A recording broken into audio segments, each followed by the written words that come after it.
Oui, on pourrait le résumer comme ça. On pourrait le résumer comme ça. Évidemment, il y a plein d'autres choses aussi, il n'y a pas que ça.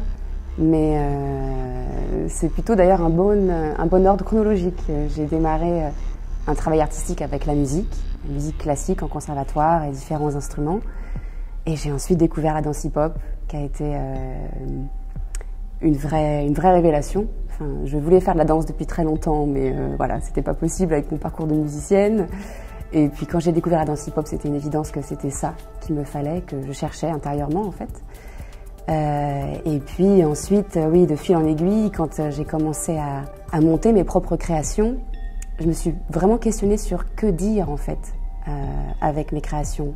Et pas simplement proposer une expérience esthétique ou une performance virtuose, technique, comment aller au-delà de ça et que dire, que transmettre comme message, quelle est ma vision de l'homme, etc. Donc toutes ces questions sont venues petit à petit du fait d'avoir ce désir de prendre la parole en fait.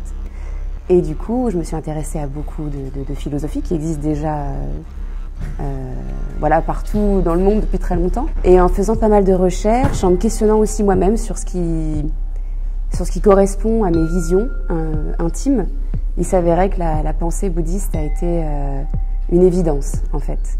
Le dharma, donc la philosophie bouddhiste, nous force à nous regarder tel qu'on est et à ne pas se voiler la face derrière un monde utopiste, tout va bien, tout est beau, tout est parfait. Dans le bouddhisme, on t'offre aussi une possibilité de t'élever au-delà de ça, de constater en fait l'état d'ignorance de l'être humain.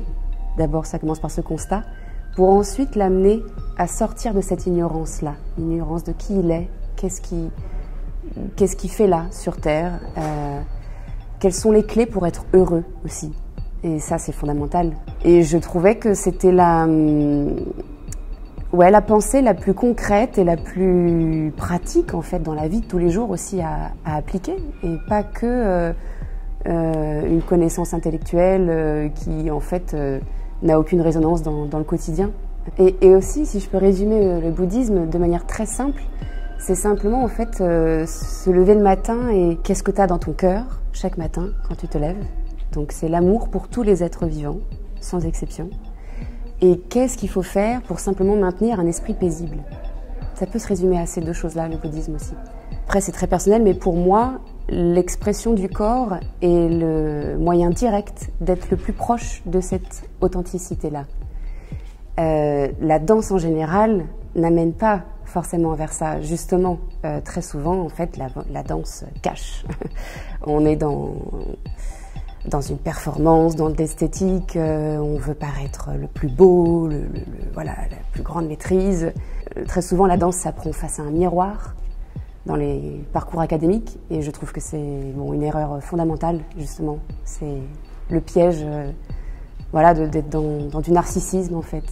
Donc, la danse en général ne peut pas forcément tout de suite amener vers cette recherche de pureté, presque, de simplicité.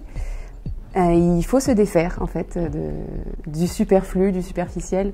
Et ça demande un travail, parce que, en fait, ce qu'on nous vend aussi dans la société de tous les jours, c'est beaucoup de paraître, quoi, beaucoup de être le plus parfait possible. L'expression corporelle, plus que la danse, et le moyen direct d'aller vers une authenticité de l'âme.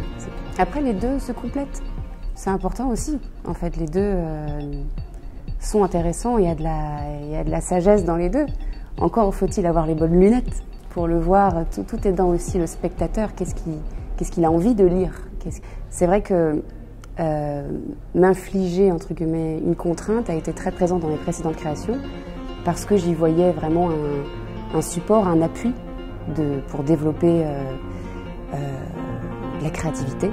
L'idée d'une contrainte, en fait, elle force à se déplacer, entre guillemets, à changer ses habitudes confortables et elle force à aller dans des endroits de fragilité qui, ces endroits-là, aussi forcent la créativité. Mais pour Ineffable, là, je m'intéresse du coup, vraiment précisément, ce sera un grand cycle création sur le rapport à la spiritualité, donc c'est très vaste, c'est très général comme question. Et il n'y a pas forcément de contraintes particulières. Ce que je propose dans cette pièce, c'est vraiment un voyage musical à travers les différents types de musique sacrée qui a pu exister à travers le monde et à travers différentes époques, dans le but encore une fois aussi de montrer que toutes les spiritualités se valent, il n'y en a pas une plus élevée qu'une autre.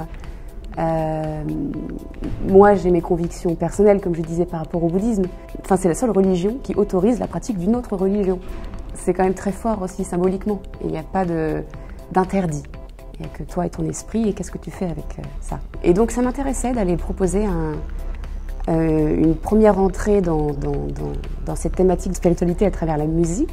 Voilà, la musique élève vraiment l'âme. C'est vraiment 1h20 de musique, au sens très large du terme, parce que du coup on traverse du répertoire judéo-chrétien, on traverse un répertoire inspiré du soufisme, du répertoire plus d'Extrême-Orient avec cette performance des taïko, donc le wadaiko, c'est l'art de jouer du taïko, et surtout l'électro. Ça, il y a une grande place aussi dans la pièce avec ces musiques électroniques, parce que je trouve que dans mes recherches sur la musique aujourd'hui sacrée, qui a été écrite aujourd'hui, parce que souvent, en fait, quand on pense à musique sacrée, on va creuser dans des musiques un peu poussiéreuses qui datent d'il y a longtemps. Et je me demandais, mais où est-ce qu'elle est aujourd'hui, cette musique-là? Est-ce qu'elle est encore vivante? Dans l'électro, vraiment, enfin, il y a quelque chose de très très fort, très puissant, et on pourrait le croire que c'est tout sauf sacré, que c'est la dégénérescence, que c'est la drogue, que c'est les clubbings. Oui, c'est ça aussi, mais quand on sait bien écouter la musique électronique, et évidemment quand elle est écrite aussi sous une intention pure et libérée du mental, quand c'est écrit avec le cœur, c'est merveilleux. Enfin, il y a vraiment un chant, des timbres, des sonorités cosmiques, enfin vraiment de cet ordre-là.